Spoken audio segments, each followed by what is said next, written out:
रामपाल के खिलाफ मोर्चा खोल रखा आपने, आखिर क्यों? जो आदमी यही नहीं जानता ईश्वर है क्या, तो वो बताओ वेदों के कैसे अर्थ कर देगा? क्या बात कर रहे हैं? उस परमेश्वर कबीर देव का दास है, उसकी दी हुई बुद्धि से सब संत ग्रंथों को समझा है। आज वो वेदों को उठाता है जबकि इनको संस्कृत की एक लाइन पढ़नी भी नहीं आती। ये कहते हैं रामपाल ने संस्कृत नहीं आती, और ये सारे ग्रंथ खोल के दे दिए कि जनता को अपने से जोड़ना और उसका कहीं ना कहीं राजनीतिक फायदा उठाने के लिए सारा कार्य दिखाई दे रहा है। अब मैं ना तो वोट लेने ना राजनीति में हूँ। रही बात 48 वाली, तो 48 वाली तो स्वामी दयानंद ने बाल ब्रह्मचारी के लिए कहा गया है। तो तेरी हिम्मत कैसे हुई मुझसे कहने की कि शादी कर ले? मैं बाल ब्रह्मचारी हूँ। 24 वर्ष की स्त्री और 48 वर्ष के पुरुष का विवाह उत्तम है। तो ये थे वो मैं ऋषि। अभी तो रुको, क्लाइमैक्स अभी बाकी। रामपाल के खिलाफ मोर्चा खोल रखा आपने जी। आखिर क्यों? देखो बात क्या है, रामपाल के द्वारा बहुत लंबे समय से शास्त्रों को तोड़ मरोड़ करके समाज के सामने पेश किया जा रहा है जी। और वेदों में शास्त्रों में अपने मनमाने ढंग से वो अर्थ कर रहे हैं। देखो वेदों के अर्थ करने के लिए बताया गया है कि व्यक्ति या जो भी वेदों का अर्थ करने वाला है उसे ईश्वर का साक्षात्कार होना चाहिए, उसकी समाधि लगी होनी चाहिए, ईश्वर का साक्षात्कार होगा तब जाकर के वो वेदों के अर्थ कर सकता है। और जो व्यक्ति यही नहीं जानता ईश्वर है क्या, पहली बात तो ईश्वर का साक्षात्कार तो बहुत दूर की बात है।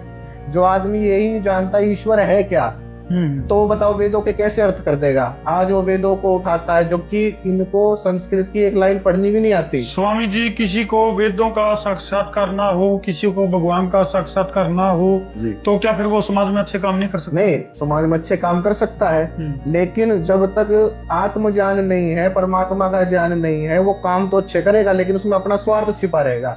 आज देखने में यही आ रहा है, जो व्यक्ति ईश्वर को जानता है, ईश्वर को मानता है, वो निस्वार्थ भाव से कार्य करेगा। भाई हम समाज के लिए तत्पर है, हमारा सब कुछ समाज के लिए है। लेकिन आज देखने में क्या आ रहा है, देखने में ये आता है कि थोड़ा सा लाभ दे करके जनता को अपने से जोड़ना और उसका कहीं ना कहीं राजनीतिक फायदा उठाने के लिए सारा कार्य दिखाई दे रहा है। स्वामी जी, से पहले कि हम चर्चा में आगे बढ़ा, एक बात पहले दर्शकों के छोड़ दिया भाई, ये जो अपने आप को संत कहते हैं, संत रामपाल जी, जिनके अगेंस्ट न केवल युवा सन्यासी स्वामी दिव्यानंद जी की बात करा, या और भी कई सारे सामाजिक लोग हैं जो लगातार जो है उनके अगेंस्ट प्रचार करने लगे हैं। आपके माध्यम से हम खुली चुनौती देते हैं कि अगर ये कहीं भी वेदों में शास्त्रों में कबीर शब्द सिद्ध कर दें और कबीर को परमात्मा सिद्ध कर दे, तो आज हम लाल चोला उतार करके इसके चिल्ले बन जाएंगे। अच्छा जी, हाँ जी, खुली चुनौती है हमारी। तो और कौन सी बात आपको जो है संत रामपाल की अखर रही है? क्योंकि देखो अभी जैसे बाढ़ पीड़ितों की मदद के लिए भी आगे आए थे जी। उनके जो शिष्य थे या फिर उनका जो संगठन है वो लगातार जो है इस तरह के काम करे, तो वो गलत काम है कोई? देखो बात ऐसी है, आर्य समाज ने भी बहुत काम किए हैं। तो साधु हूँ, मेरे पास मैं कोई नौकरी नहीं करता, मेरे पास कोई धन आय का साधन नहीं है, सब समाज का हमें मिलता है। हम समाज के लिए, समाज हमारी व्यवस्था कर, हम समाज के लिए प्रयास कर रहे हैं। ऐसे रामपाल के पास भी जो साधन आए हैं, जो धन आया है वो समाज का ही होगा, तो नौकरी आदि तो नहीं करते। अब जब समाज का वो पैसा आया और समाज के लिए उसको लगाया गया है तो वो अच्छा कार्य है। लेकिन ये पैसा लगा करके और ये सिद्ध कर देना कि भाई भगवान है, शास्त्रों में वेदों में साफ साफ कह दिया गया है कि जो जीवात्मा है, जिसने इस मनुष्य शरीर में जन्म ले लिया है, मनुष्य शरीर को धारण कर लिया है, वो परमात्मा नहीं हो सकता। परमात्मा तो नस नाड़ियों के बंधन से मुक्त है, परमात्मा तो शरीर से मुक्त है। लेकिन स्वामी जी, यदि संत रामपाल की बात करें या फिर उसके अनुयायियों की बात करें, तो वो सीधा कुठाराघात करते हैं सत्यार्थ प्रकाश के ऊपर, वो खुला चैलेंज कर रहे हैं और स्वामी जी के ऊपर भी आरोप लगाते हैं अगर वो भांग पिया करते, या फिर नियोग प्रकरण की अगर मैं बात करूं उसके ऊपर भी लगातार सवाल उठाते हैं। अगर सत्यार्थ प्रकाश के अंदर पता नहीं किस तरह की बातें लिखी हुई हैं, इनका जवाब है आपके पास? बिल्कुल जवाब है, पूछो। देखो जो प्रश्न उठाते हैं हमने कई बार उनका उत्तर दिया है जी। उन्होंने नियोग की बात चलाई, नियोग की बात वो उठाते हैं कि नियोग स्वामी दयानंद ने नियोग दिया है। स्वामी दयानंद ने अपना कोई भी विचार सत्यार्थ प्रकाश में या अन्य किसी भी जो भी उनके द्वारा लिखे गए ग्रंथ हैं, स्वामी जी का कोई भी विचार नहीं है, वो सारे विचार वेदों और शास्त्रों के हैं। रही बात नियोग की, तो नियोग का वेदों में उल्लेख है, नियोग का महर्षि मनु ने मनुस्मृति में उल्लेख किया गया है, और स्वामी जी ने तो मनुस्मृति में वहां पर मनुस्मृति का सत्यार्थ प्रकाश के अंदर मनुस्मृति का को कोड कर करके प्रमाण रख के बात कही है। वो मैं आपकी बात मानता हूँ स्वामी जी। हाल फिलहाल की अगर मैं बात करूँ, कई देशों में सैरोगेट मदर की अगर बात करें तो वो भी कहीं ना कहीं बिल्कुल नियोग प्रकरण नहीं। देखिए सैरोगेट या IVF है, इन विट्रो फर्टिलाइजेशन है, या जो है टेस्ट ट्यूब बेबी है, इसको हम पूर्ण रूप से धर्म नहीं कह सकते। नियोग है धर्म का नाम, क्योंकि वहां पर नियोग करने वाला, नियोग के लिए नियुक्त होने वाला व्यक्ति धार्मिक होता है। महर्षि वेदव्यास ने नियोग किया, माता अंबिका अंबालिका से नियोग किया, चित्रांगद और विचित्र वीर्य की पत्नियों से नियोग करके उन्होंने पांडु, धृतराष्ट्र और दासी से नियोग करके विदुर पैदा किया। इसके साथ साथ स्वामी जी सत्यार्थ प्रकाश में जो 48 साल का लड़का और 24 साल की लड़की की शादी का प्रावधान लिखा हुआ है जी, तो इसके ऊपर आप दर्शकों को कैसे समझाओगे? स्वामी दयानंद ने तो 16 और 24 का भी प्रावधान किया है, तुम वो कर लो। रही बात 48 वाली, तो 48 वाली तो स्वामी दयानंद ने बाल ब्रह्मचारी के लिए कहा गया है। देखिए, यह सत्यार्थ प्रकाश है, महर्षि दयानंद सरस्वती का लिखित है। इसमें यहाँ पे प्रश्न किया गया है विवाह का समय और प्रकार कौन सा अच्छा है, तो दयानंद सरस्वती जी इसका उत्तर दे रहे हैं 16वें वर्ष से लेके 14वें वर्ष तक कन्या और 25 वर्ष से लेकर 48वें वर्ष तक पुरुष का विवाह समय उत्तम है। इसमें जो 16 और 25 में विवाह करे वो निकृष्ट, 18 वर्ष 20 वर्ष की स्त्री और तथा 30, 35 व 40 वर्ष के पुरुष का मध्यम, 24 वर्ष की स्त्री और 48 वर्ष के पुरुष का विवाह उत्तम है।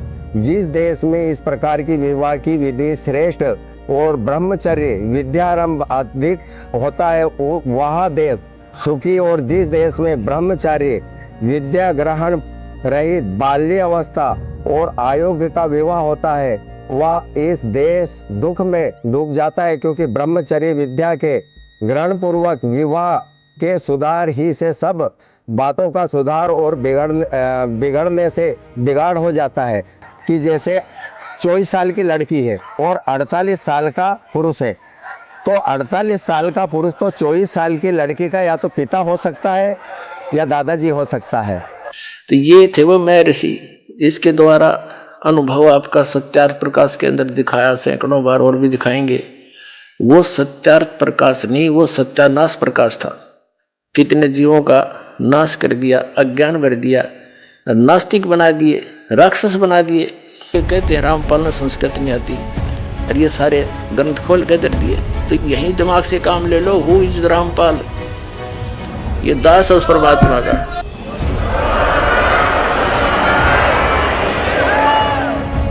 ये रामपाल दास उस परम पिता का, उस परमेश्वर कबीर देव का दास है। उसकी दी हुई बुद्धि से सब संत ग्रंथों को समझा है। कहते 9 मन सूत उड़ जिया, ये ऋषि रहे झकमार, और सतगुरु यानी तत्वदर्शी संत ईसा सुलझा दे, उड़ जन दूजी बार।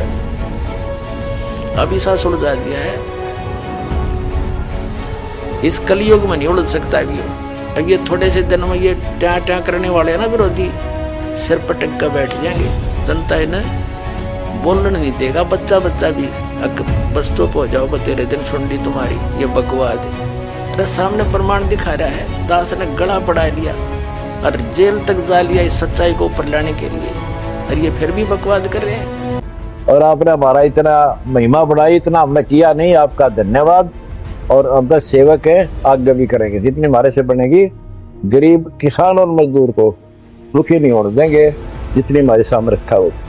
और गुरु जी वैसे तो मतलब सरकारें भी आश्वासन देती आई हैं, कहती भी आई हैं, लेकिन उन्होंने करा तो नहीं है गरीब और किसान को परेशान नहीं होने देंगे। लेकिन आपने बिना कहीं सब कुछ करके दिखा दिया। आपने ना तो वोट लेने, ना राजनीति में हूँ, गारंटीड बात है, सिरे हम कह रहा हूँ।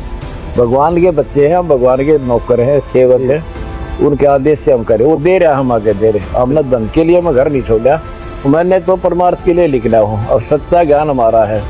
आप तो बुद्धिमान हो, तो पत्रकार हैं, ये तो बाल की खाल उतार लेते हैं। हमारा ज्ञान भी देखो जी, ताकि जनता का उद्धार हो। जिस ज्ञान के आधार से मेरे से जुड़े हैं, उनके सारे तो बेकार छूट गए। बीड़ी शराब मांस तंबाकू, दहेज लेना देना बंद हो गया, तो खर्चे मिट गए, झंझट मिट गए सारे।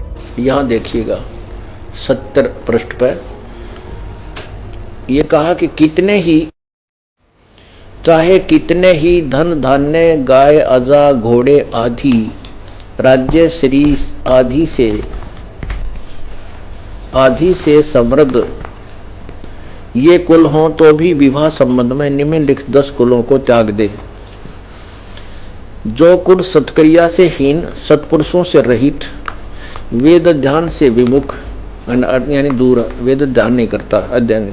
शरीर पर बड़े बड़े बाल, लोम अर्थात बवासीर, अक्षय यानी जिसका दमा, खांसी, आमाशय जिसका पेट खराब रहता हो, मृगी पड़ती हो, सफेद कुष्ठ हो, गलित कुष्ठ कुलों की कन्या व वर को, यानी किसी का खांसी, दमा, बवासीर हो तो उस पूरे कुल को, पूरे कुलों की कन्या व वर के साथ विवाह न होना चाहिए, क्योंकि वो दुर्गुण, सब दुर्गुण रोग विवाह करने वाले के कुल में प्रविष्ट हो जाए। ठीक है।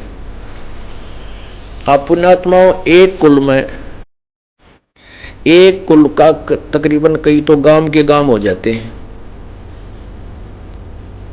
और कम से कम सैकड़ों घर तो अवश्य एक कुल में होते हैं, और उनमें से किसी एक व्यक्ति का भी बवासीर हो या खांसी हो, दमा हो, मृगी पर्दी हो, तो पूरे के पूरे कुल की लड़के और लड़कियों को से ब्याह ना करो। फिर ब्याह कित करके लाओगे वह बताओ? अफ्रीका में जाना पड़ेगा फिर लड़के ब्याह और तरह गजब हुई। तो कहाँ से होगा, मतलब ये तो उनकी या सोच। आगे देखो, फिर कहते हैं कि ना तो न पीले वर्ण वाली, इन लड़कियों से शादी ब्याह नहीं करे, न पीले वर्ण वाली, न अधिक अंगी अर्थात पुरुष से लंबी चौड़ी यानी अच्छी तगड़ी बेटी हो तो उससे ब्याह नहीं करे, बलवाली या रोग युक्त जिसका बीमारी हो, न लोम रहित जिसका बाल ना हो, न जिसका बहुत लंबे बाल हो, बहुत लोम हो शरीर पर। यह कहता है न तो लोम रहित जिसका बाल ना हो, और फिर न बहुत बालों वाली, पता फिर के और बीच में क्या रह गया? ये देखो, न तो लोम रहित यानी बाल ना हो, और न बहुत लोम वाली उसका घने बाल भी ना हो, और न बकवाद करने वाली, और न बुरे नेत्र वाली। और तरह के जब बुरे नेत्र वाली लड़की से भी शादी नहीं करनी चाहिए, स्वामी जी बता रहे हैं। फिर कहते हैं जिनका गंगा जमुना सरस्वती आदि नदियां पर नाम हो, काली चंडी और नाम वाली कन्या से विवाह नहीं करना चाहिए। अब देखो, हिमालय पार्वती आदि, गंगा जमुना आदि नदियां पर, और पर्वत विंध्या, हिमालय पार्वती आदि, करकी, शौनी, नागी, भुजंगी आदि दासी, और काली चंडी आदि नाम वाली कन्या के साथ विवाह न करना चाहिए। पार्वती नाम हो उस पर भी विवाह नहीं करना चाहिए। तो भगवान शिव जी ने भी गलती कर दिया था, बहुत बंडी करिया तो भाई। आज आगे देखो, किससे ब्याह करना चाहिए? स्वामी जी करें जिसके सरल सूधे अंग हो, विरुद्ध न हो सरल सूधे अंग हो, विरुद्ध ना हो, जिसका नाम सुंदर हो अर्थात यशोधा, सुखदा आदि, हंस और अथनी के तुल्य चाल हो। ओहो, अथनी और हंस के की तरह चालती हो वह लड़की, और सूक्ष्म लोभ, केस और दांत युक्त हो, यानी दांत हो उसके। अब बिना दांत वाली कहते बुढ़िया होगी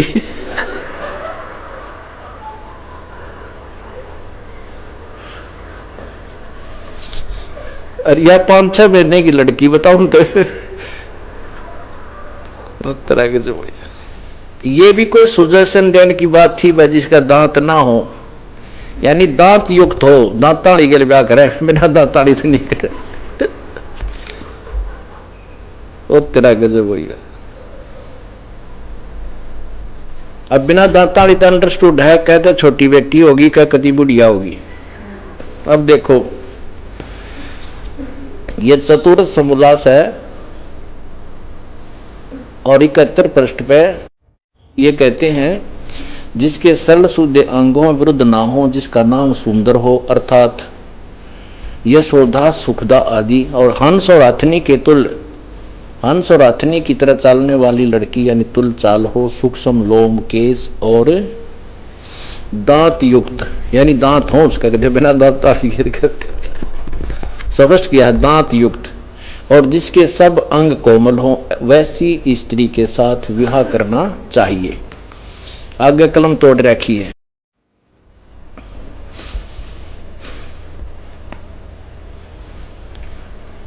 विवाह का समय और प्रकार कौन सा अच्छा? स्वामी जी से प्रश्न किया, उत्तर देते हैं 16वें वर्ष से लेकर और 24 वर्ष तक कन्या और 25वें वर्ष से लेकर 48 वर्ष तक पुरुष का विवाह उत्तम समय। आगे डिफाइंड किया है, बिल्कुल देखना कितने अच्छे ढंग से। इसमें 16 और 25 में विवाह तो निकृष्ट है, अर्थात 16 वर्ष की कन्या और 25 वर्ष का व्यक्ति, ये तो है घटिया, निकृष्ट यूज हो जाता है।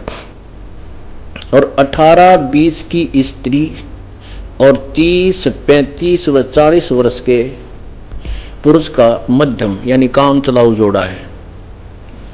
आगे लिखा 24 वर्ष की स्त्री और 48 पुरुष के पुरुष का विवाह उत्तम है। जय हो महर्षि दयानंद की। अब बताओ, जब भांग पी का ना लिखा तो यो सत्यार्थ प्रकाश, क्या इंसान होश में ये बातें लिख सकता? 24 वर्ष की लड़की 48 वर्ष के बूढ़े थे और उसका ब्याह करना चाहिए, ये उत्तम समय है। और आगे कति नाश पीट रखा है, मैं विष्णु गणा नहीं दिखाना चाहता क्योंकि और भी बहुत ज्ञान प्रसार करना है।